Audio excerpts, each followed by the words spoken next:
بسم اللہ الرحمن الرحیم۔ السلام علیکم یوٹیوب کے ناظرین، آج جو کہانی میں آپ کے لیے لائی ہوں اس کا عنوان ہے دل کو کس کا ملال تھا۔ یقیناً ضبط ٹوٹا ہے، یقیناً تم ہی روئے ہو، ہوا میں جانی پہچانی نمی محسوس کی میں نے، تمہارے بعد دنیا میں ہوا قدر تنہا، تمہارے بعد بھی اپنی کمی محسوس کی میں نے۔ ہمیں ٹھیک ہی کہتی تھی کہ لڑکے تو کھیل کے میدان میں پچ پہ کھڑے کھڑے گیندے وکٹوں پہ مارتے جانے کہاں سے کہاں پہنچ جاتے ہیں، اور لڑکیاں بیل کی ذرا پلک جھپکنے میں پروان چڑھ جاتی ہیں اور پھر ذرا سی تیز ہوا چلے تو بکھر بھی جاتی ہیں۔ چھی میں ایسی نہیں، میں تو بہت مضبوط ہوں، اس نے دل ہی دل میں سوچا اور اپنے آپ کو دنیا کی حسین ترین اور بہادر لڑکی سمجھتی تھی۔ نہ صرف یہ بلکہ اپنے آپ کو فیشن میگزین کے اولین صفحے پر جگمگاتے ہوئے بھی پھر وہ فیشن گلیمر کی انگلی تھامے اٹھ جاتی، دوڑ لگاتی، تیزی سے جست لگا کر جوانی کی اونچی کھلی چھت پر جا پہنچی۔ اس کی نگاہیں ایک پتنگ کی ڈور میں ایسی الجھی کہ الجھتی چلی گئی۔ سر خود بخود گھومنے لگا، دیوار سے جو ٹکرائی تو پیچھے مڑ کے دیکھا کہ پیچھے والے گھر کی منڈیر سے ٹیک لگائے کی پتنگ کو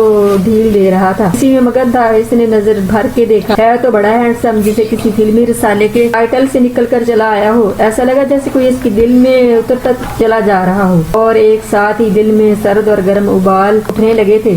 اس نے سر کو جھٹکایا، میں بھی کہاں سے کہاں پہنچ گئی، چھوڑو یار کے اس چکر میں پڑ گئی ہو، زندگی بھر کی مصیبت۔ اس نے دل کو تھپتے ہوئے سمجھانے کی کوشش کی اور امی کی آواز پر آنچل سنبھالتی ہوئی نیچے اتر گئی۔ اب سے بلا رہی ہوں تمہیں، کہاں تھی؟ یہ سنتے ہی واپس اپنی دنیا میں لوٹ آئی۔ جی امی، ذرا ایک پیالی چائے کی تو بنا دو، سر میں شدید درد ہو رہا ہے۔ جی امی میں ابھی لائی، یہ کہہ کر وہ چائے پکانے چلی گئی اور دل ہی دل میں سوچنے لگی کہ میں نے ابھی تو گریجویشن کیا ہے، پھر فکر کیا ہے، ابا بھی اعلیٰ عہدے پر فائز ہیں، بچے کھاتے پیتے گھرانے سے الگ ہے۔ البتہ جب سے رزلٹ آیا ہے امی بس ایک ہی دھن میں لگی ہوئی ہے، شادی شادی۔ ادھر سے ادھر اشاروں کنایوں میں باتیں ہونے لگی، دور پرے کے رشتہ دار بھی اپنے ہونے لگے۔ بہت دیر ہو گئی، میں بھی کک ہو گئی، جلدی سے امی کو چائے دی اور اپنے کمرے میں آ کر دھان سے بستر پر ڈھیر ہوئی اور پھر خیالات کے تانے بانے میں الجھ گئی۔ وہ پھر وہی ہینڈسم، اسے اپنی آنکھوں پہ چبھن سی محسوس ہونے لگی اور ہونٹوں پہ پیاس سے جیسے پیپڑیاں جمنے لگی۔ اس نے تو شاید نظر بھر کے مجھے دیکھا بھی نہیں، وہ تو بس اپنی پتنگ بازی میں ہی مصروف رہا۔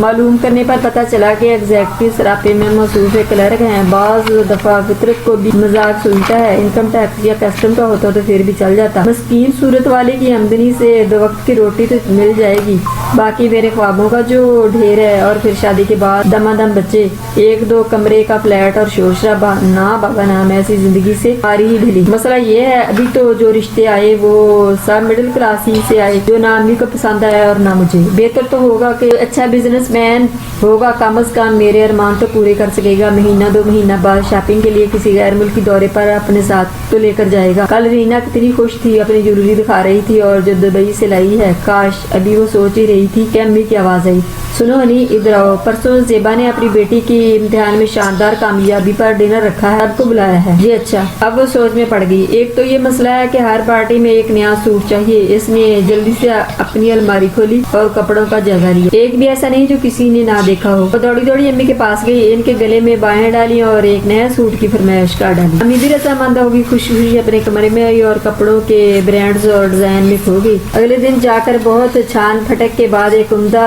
ڈیزائن کا سوٹ لے آئی۔ گھر آتے ہی پہن کر اپنا جائزہ لینے کے لیے آدھا آئینے کے سامنے کھڑی ہو کر دیکھا تو تسلی ہوئی۔